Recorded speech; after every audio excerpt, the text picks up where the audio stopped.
I'm here to talk about success, right?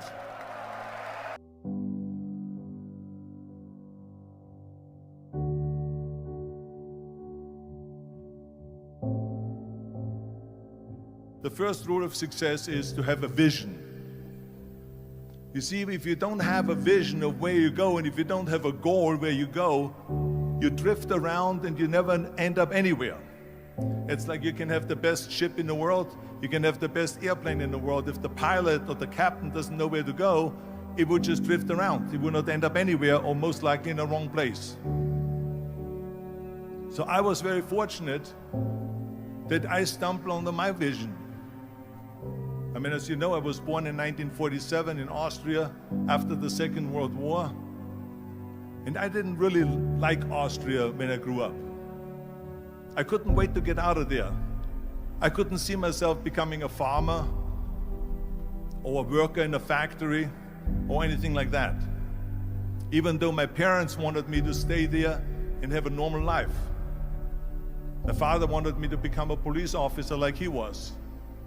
My mother wanted me just to stay there and marry a girl with the name of Heidi, hopefully, and have a bunch of kids and run around like the Van Trapp family in The Sound of Music. But that was their vision, not mine. My vision was totally different. I felt that I was born for something special, for something unique, for something big. You know how great it felt that I knew where I was going? Imagine the majority of people don't know where they're going. When you have a goal, when you have a vision, everything becomes easy. Because remember that in America, for instance, when you study, you will see the percentage of people that like their jobs. 74% hate their job in America. Now, there is not much different when you come to Europe. The majority of people don't like what they're doing because they're really not doing it because they didn't have a goal and they followed this goal. They just aimlessly drift around, and then all of a sudden there's a job opening, so they get that job because you have to work.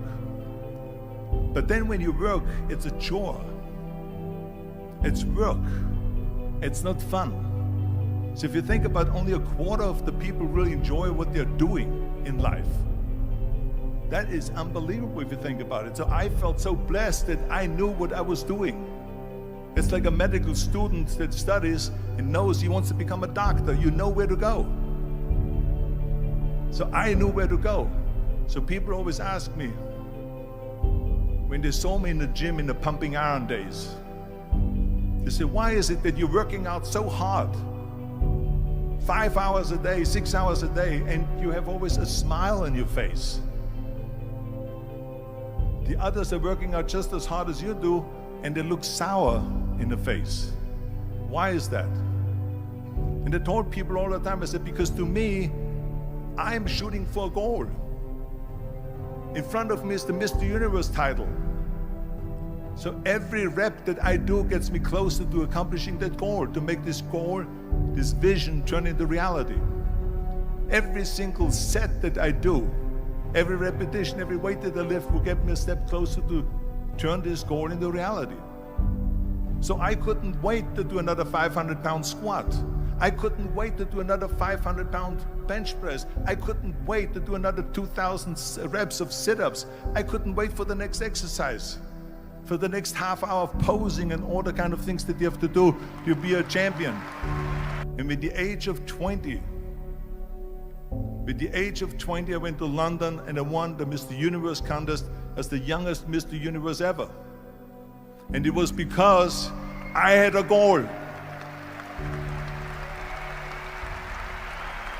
So let me tell you something, visualizing a goal and going after it makes it fun. You got to have a purpose no matter what you do in life. You got to have a purpose. So that's rule number one, have a vision. Rule number two is, don't listen to the naysayers. Don't listen to the naysayers.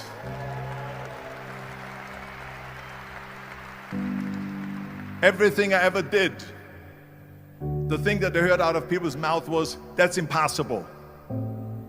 That can't be done. Or no. So whenever someone said to me, it can't be done, I heard it can be done.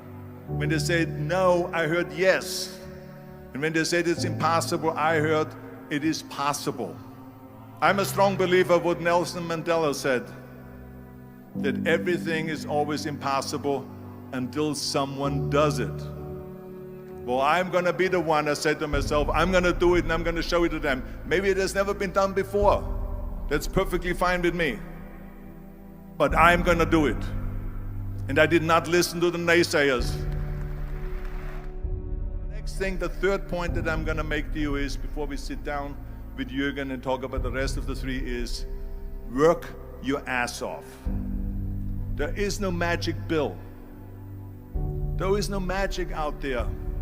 You cannot get around. You have to work and work and work. And it drives me crazy when people say that they don't have enough time to go to the gym for 45 minutes a day and work out. Or to do something for 45 minutes to an hour a day to improve. If it is physically improve or if it is mentally to improve. Imagine you read 1 hour a day about history. How much you will learn after 365 hours in 1 year. Think about if you study about the history of musicians, of composers, how much you would know. Imagine if you would work on a business, on some business that you want to develop every day for an hour. Imagine how further along you will go and get. So it drives me nuts because when people say we don't have the time, we have 24 hours a day. We sleep 6 hours a day, so that gives you still 18 hours. And there's someone shaking their head out here in front. They say probably, I don't sleep 6 hours, I sleep 8 hours, right? Or just sleep faster.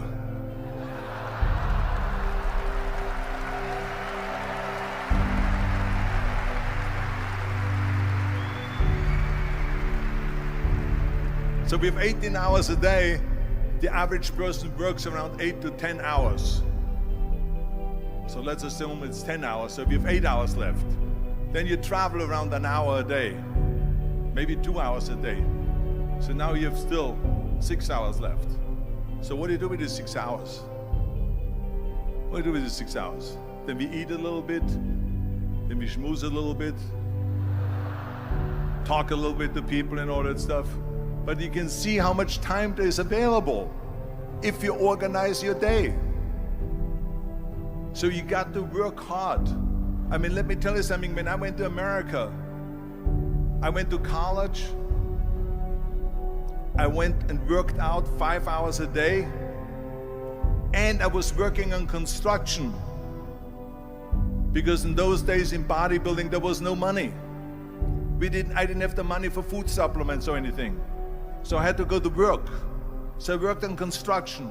I went to college. I worked out in the gym, and at night from 8 o'clock at night to 12 midnight, I went to acting class 4 times a week. So I did all of that. There was not one single minute that I wasted. I became very friendly with Muhammad Ali in the 70s. And Muhammad Ali worked his butt off. And I saw it firsthand. And I remember that there was a sports writer that was there in the gym when he was working out and he was doing sit-ups.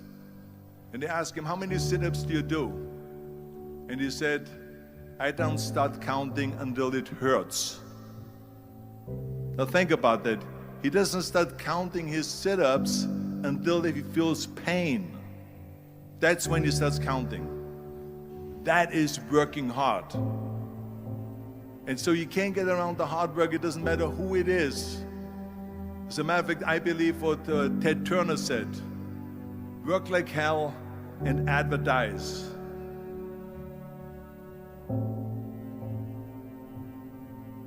You get it? Work like hell, go to bed, and early to rise, work like hell and advertise. So you work your ass off, and then you let the world know about your work. That's what it is all about.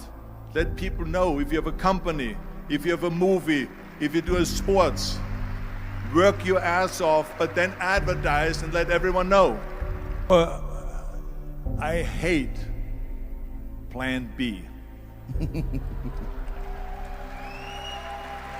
And I tell you why. Because we have so many doubters, as I've said earlier, the no-sayers. We have so many of those people that say no and you can't do it, it's impossible.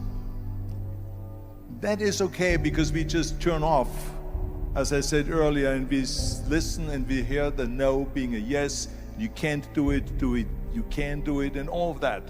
So that is possible to do that amongst all the negative people around you. But when you start doubting yourself, that's very dangerous. Because now what you're basically saying is that if my plan doesn't work, I have a fallback plan, I have a plan B. And that means that you start thinking about plan B, and every thought that you put into plan B, you're taking away now that thought and that energy from plan A.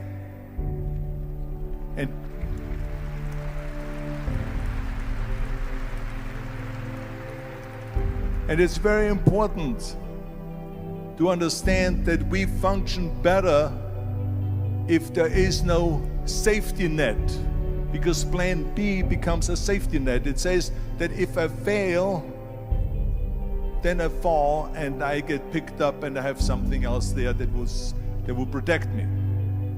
And that's not good, because people perform better when there's no safety net. People perform better in sports and everything else if you don't have a plan B. To me, it is very dangerous to have a plan B, because you're cutting yourself off from the chance of really succeeding.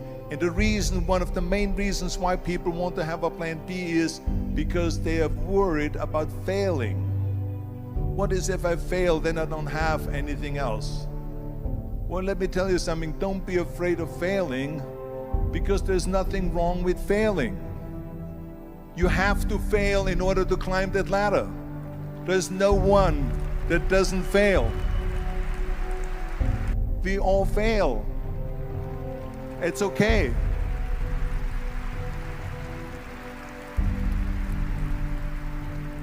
What is not okay is that when you fail, you stay down. Whoever stays down is a loser. And winners will fail and get up, fail and get up, fail and get up. You always get up. That is a winner. That is a winner. Hey, we all lose. We all have losses. This is okay. And this is why I say don't be worried about losing, because when you're afraid of losing, then you get frozen. You get stiff. You're not relaxed. You got to be, in order to perform well in anything, if it's in boxing or if it is on your job or with your thinking, is only happening when you relax. So relax. It's okay to fail. Let's just go all out and give it everything that you got. That's what it is all about. So don't be afraid to fail. This is one of my 6 rules to success. You can only feel complete as a person if you think about what can you do for your fellow member around you that maybe needs help. I felt like that. Everyone has a different motivation why you get into that. I was an immigrant going to America, and I saw how America was the most generous country in the world. I mean, they opened up their arms to me, they helped me, they invited me for Thanksgiving dinner. The people, they brought me, the bodybuilders in the gym brought me plates to my apartment because I had no plates, I had no silverware, I had no bedware, I had no pillows, I had no blanket, I had no TV, I had no radio, I had nothing. They brought it to my apartment. They helped me. And I saw that firsthand, this generosity in America. And I said to myself, as an immigrant that is being embraced with open arms, that I need to go and make sure that I give something back.